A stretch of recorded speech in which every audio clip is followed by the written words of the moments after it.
body of distorted killing. It's a happy birthday.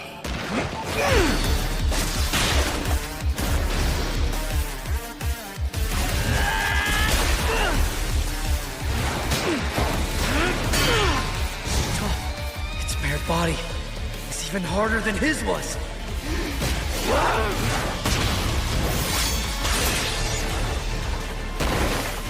I finally understood after using Black Flash.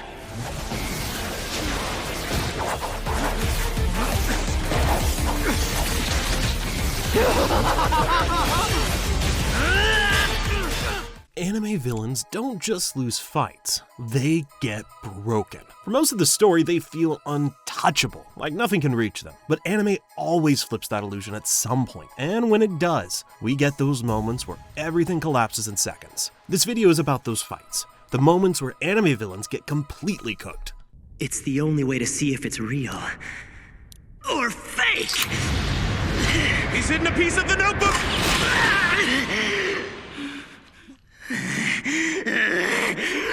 Matson, are you idiot? His blood!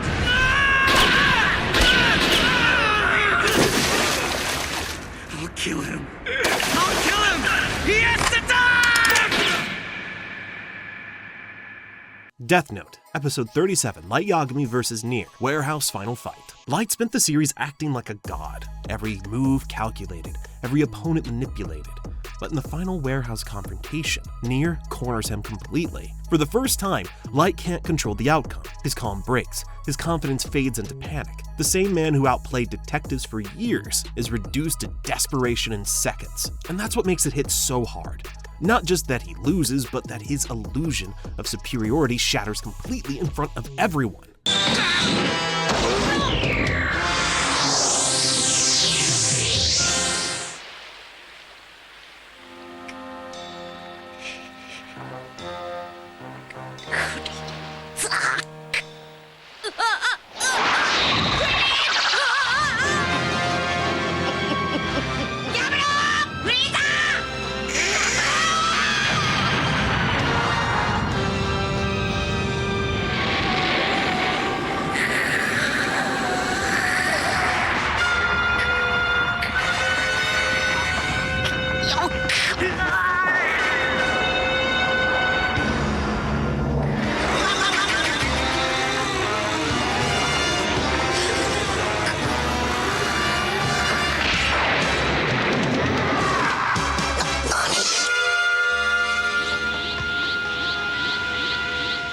Dragon Ball Z, Episode 95, Goku vs. Frieza, Super Saiyan Fight. Frieza dominated Namek like a god, destroying everything without fear. He believed nothing could ever challenge him. But Goku's transformation changes everything. For the first time, Frieza feels fear. The shift is instant. The predator becomes prey. His confidence starts collapsing as Goku walks towards him calmly, no longer the one at a disadvantage. Frieza didn't just lose a fight, he lost control of the entire situation he always dominated.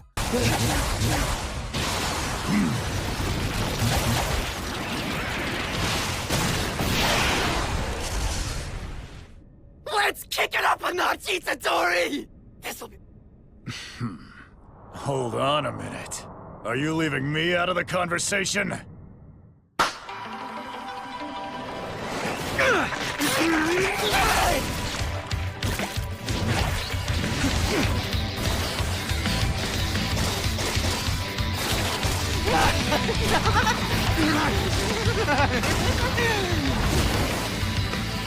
Soul multiplicity!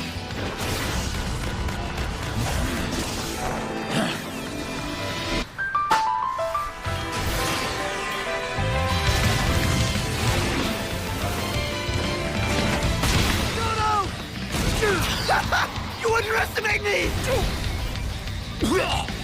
Jujutsu Kaisen, Episode 21, Yuji vs. Mahito, Shibuya Incident Chase Fight. Mahito thrives on suffering. He treats human lives like experiments. But Yuji changes after everything he's lost. When the fight turns into a chase, Mahito realizes he's no longer the hunter. Yuji isn't hesitating anymore. No speeches, no mercy, just pure intent. The moment Mahito understands he can't manipulate Yuji anymore, his confidence collapses into fear, and the villain who once laughed at pain is suddenly begging to survive it.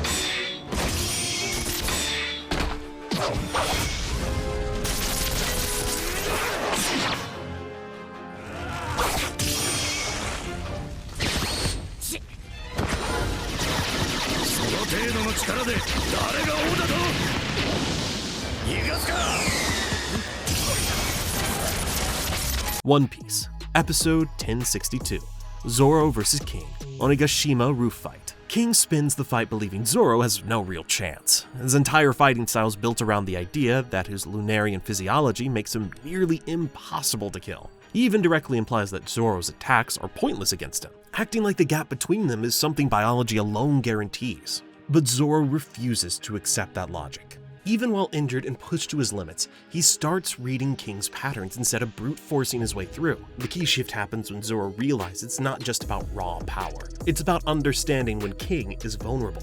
And once that realization hits, everything changes. King's confidence starts cracking as Zoro begins landing hits that should not be possible based on what King believed about his own body. That's what makes it so satisfying. A villain who thought his physiology made him untouchable is forced to confront the fact that adaptation and willpower can break through even impossible defenses.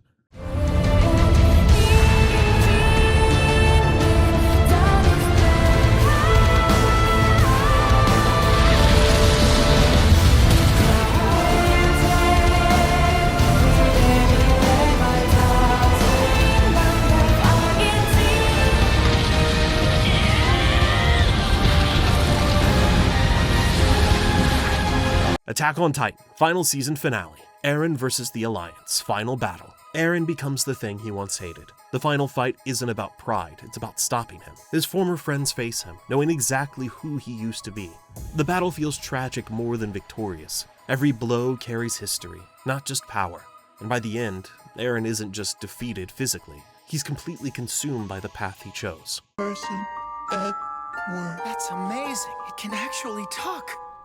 That person, Edward. That person, Edward. Big brother Ed.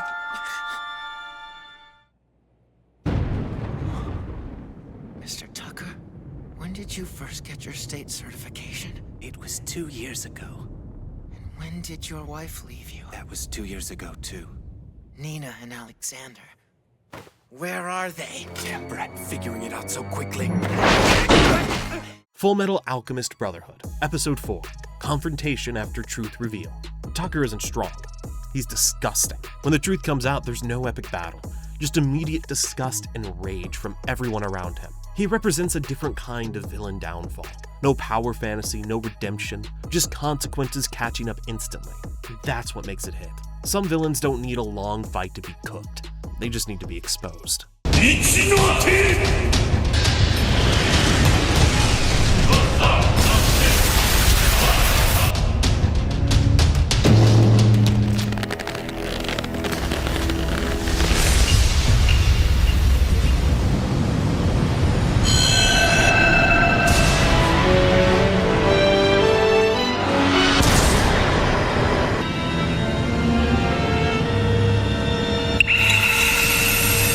Hunter x Hunter, Episode 135, Netero vs. Meruem, Chimera and Finale. Meruem starts as the ultimate being, perfect strength, no empathy, but Netero's final stand changes something deeper than the fight itself. Even after surviving everything, Meruem begins to understand humanity through Komugi, so his defeat isn't just physical, it's emotional. He loses his identity as a monster, and that transformation makes his ending one of the most powerful in anime.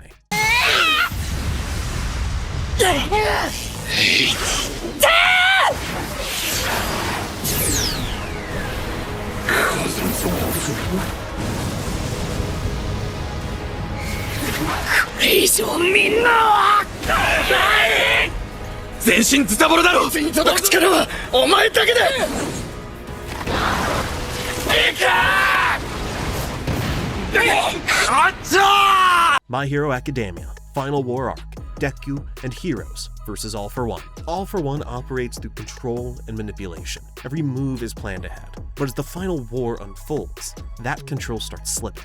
The next generation refuses to break.